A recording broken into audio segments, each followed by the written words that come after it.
Hey everyone, it's Alison Heikkila. Thank you so much for joining me. We are going to play with the Pooh and Friends Silhouette die from Spellbinders today, and we're also going to use a stencil from A Colorful Life Designs.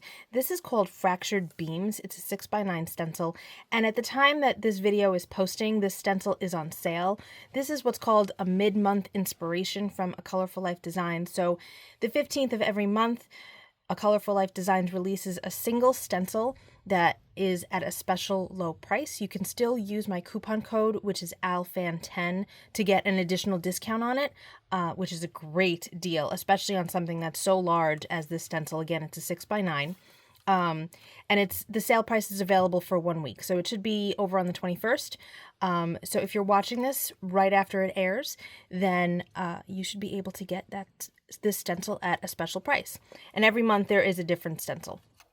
Okay, so what I'd like to do is we're going to have sort of a sunrise, sunset kind of scene. So I have this colored cardstock. This is from My Colors. This is called Tuscan Sun. I will try to link directly to this color if it's available. I've had this a while, but you can get My Colors cardstock in a lot of colors at scrapbook.com. So take a look over there. And Spellbinders is beginning to release cardstock colors as well. So you could check out something like that too. But if you've got some yellow, go with that, So this is the die, and this is one time that I had cut it out. It's really cute.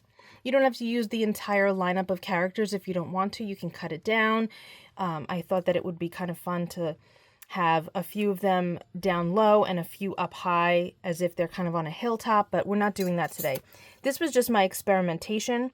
I left this pretty shallow down here so that it would be, just a little bit of, quote unquote grass that's here, but you can make it as big as you want and take up as much space as you'd like.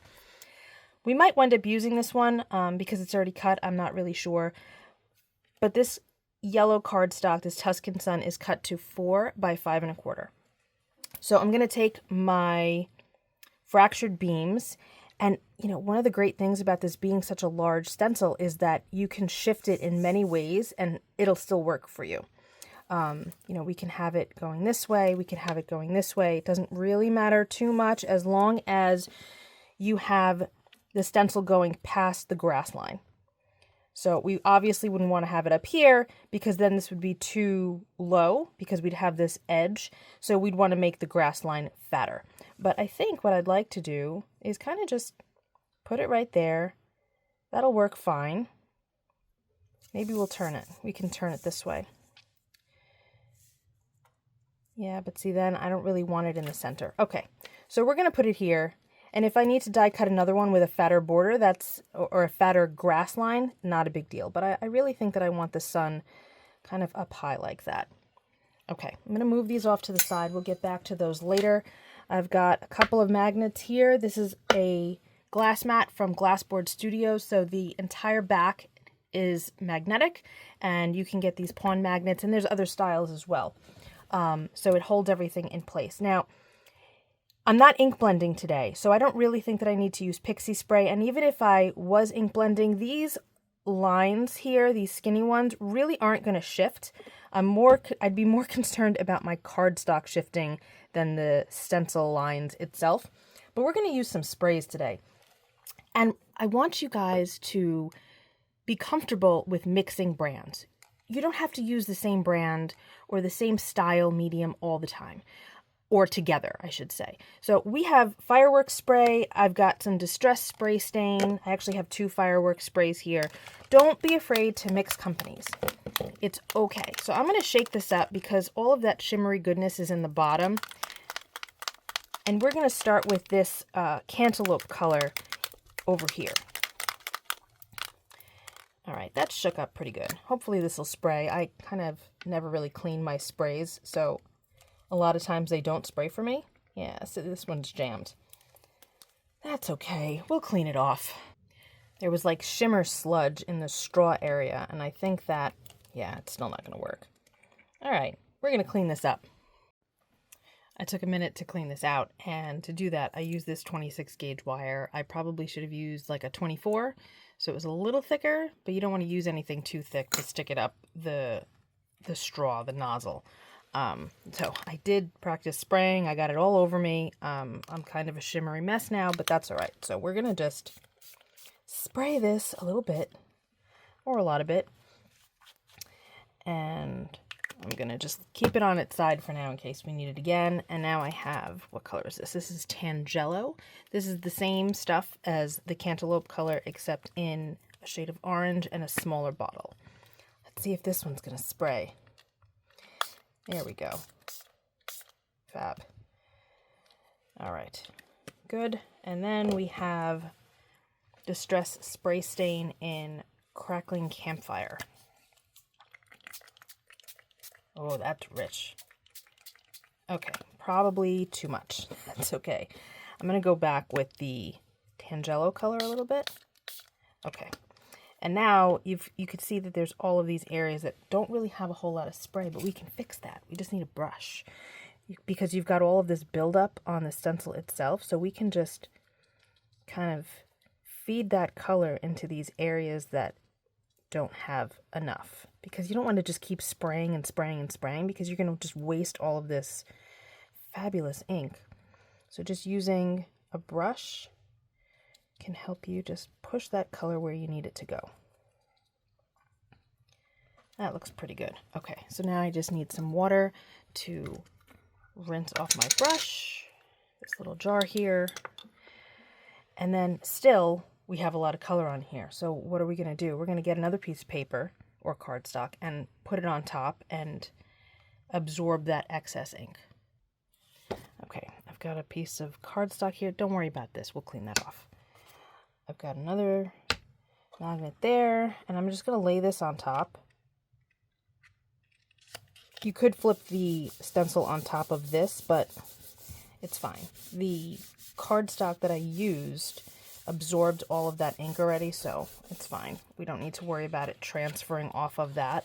Look at how cool that is. So we could totally use this at another point. We've got more color down here, so I'm going to just pick this up now, move it over, pick this up. Take a look at how pretty that looks. That's nice. And we're going to pick up all of this excess ink, because why waste it? And even if it looks like a hot mess right now, it doesn't matter, because we can work with it at a later date with another stencil or whatever. So now I'm going to spray it with water to help those colors move a little bit. It'll break them down too. It'll pale them out a little bit, but that's okay. Look, that's so nice. I mean, it will be once you finish working with it, but why waste it? This is what we have, and it's nice and shimmery. Couple of things. Number one, you can, whoop, don't do that. You can see that my magnets are all cleaned off again, so no worries there. Try not to have them snap together like that, though. We have this panel that's fairly dry, that is super shimmery and fantastic. You can always fill in these lines that don't have a whole lot by just dipping a brush into your spray and painting it, because the basic outline is there, so that's easy enough to do. And the other thing you can do, which I'm not going to do today because we used a colored cardstock, so I don't want to hide it too much, is, all right, so this lines up like this, right? But if you shift it so that, let's shift it this way. Nope. Hold on. If you shift it like this and cover up the areas that we just sprayed, now you've got this negative space that you can also spray, and you'll have like a double effect going on. But I really want this Tuscan sun color to show, so we're not going to do that today, but it's an option. It's a way to make your stencil look completely different, or just add to it. So this is adorable, and that base is actually good enough. What I want to do is see how it looks on my card base, so I can determine if I'm going to trim this off or not. I probably will. Maybe not. Maybe we'll leave it.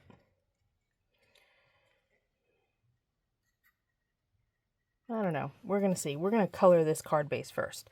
So to do that, I'm going to take this Cantaloupe again, and I'm going to take that same brush that we used before and open this up, dip my brush in, and we're going to paint the edges so that it's perfectly coordinated with our sun that we have. This is a great way to use your sprays in a way that's different from just spraying it. And I do this actually a lot more than actually spraying my sprays. I paint my edges very often, and I don't really spray them too much. Okay, that's good. I made sure that this panel was dry, and then I glued it down, which was silly of me because I did in fact want to trim this off. So I'm going to just draw a line here, and I'm going to trim this off with my scissor. I'm going to leave Eeyore's tail intact. And then I am going to just measure this off to 4 inches. I know I'm a little off screen here.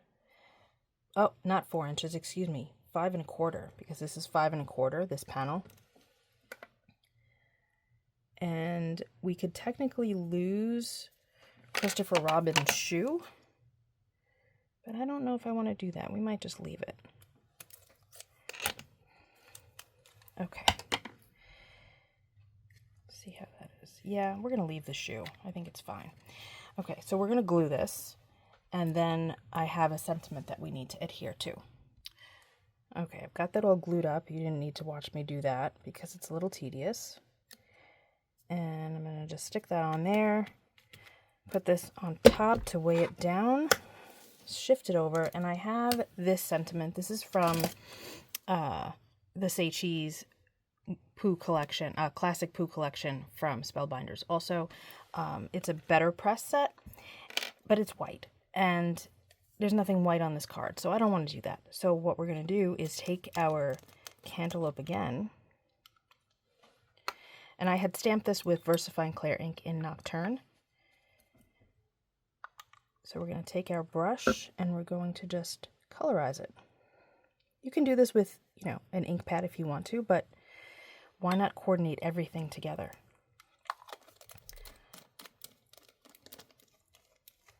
It takes 2 seconds. You don't even need to spray it, and then we have a perfectly coordinated sentiment. So I'm going to let this dry, let that dry, add it to the top, and then we'll see what we've got. Okay, so there are a few places that we can put this sentiment. My initial thought was to put it up here, but I feel like it's a little far from the scene. We want to draw the eye in and not separate these elements. So my next thought was to put it here, which I think I like a lot better because it brings your eye in. It shows that this is directly connected to this without overlapping. The other option would be to put it here, which again is bringing your eye in, especially because of the swoop of the stenciled design, bringing your eye in and around. So that is a really good option too, but I do think that I like it here. I don't like it up here. It's too disconnected from what's happening, but I think that this is a good spot because I really like how that sun came out. So guys, do you like learning about why I do the things that I do? I know that some of you do, but you know, the kind of design elements and why I choose things and I don't know, the art lesson behind it all. Do you want more information like that? I mean, I like talking about this stuff, but I don't know if people prefer to hear. Just slap it on and be done with it. But I don't know. I like to explain my reasoning. But again, I know a few of you like to hear it. So shout out to my mom if she's watching. She watches all of my videos. So hi, Mom. Okay. I think we're good. I think we're done. I don't even want to add sequins or anything. This is a quick card. I love how it came out. It's a fun little scene. And, you know, even if you don't have this particular die, there are ways to get this effect with just any old critter dies or people dies that you have. So I actually had an idea to show you how to do that in another video. So again, let me know in the comments if you'd like to see another option for those of you that don't have this die, because I've got it in my head and I think it'll be really cool. So I might just do it anyway, but I'd love to hear your thoughts. So this is the card today. I think it came out really cute. This was a quick one, which, you know, sometimes we just need something fast, but it's so adorable. So thank you so much for hanging out with me. I hope that I've given you some ideas on some fun things to make with whatever you have in your stash. Don't go rushing out to buy things unless you're obsessed with Winnie the Pooh, like some of us are. Yeah, so that's it for me. I will see you all very soon in another video. Thank you so much for hanging out. Be well, stay safe. Peace out.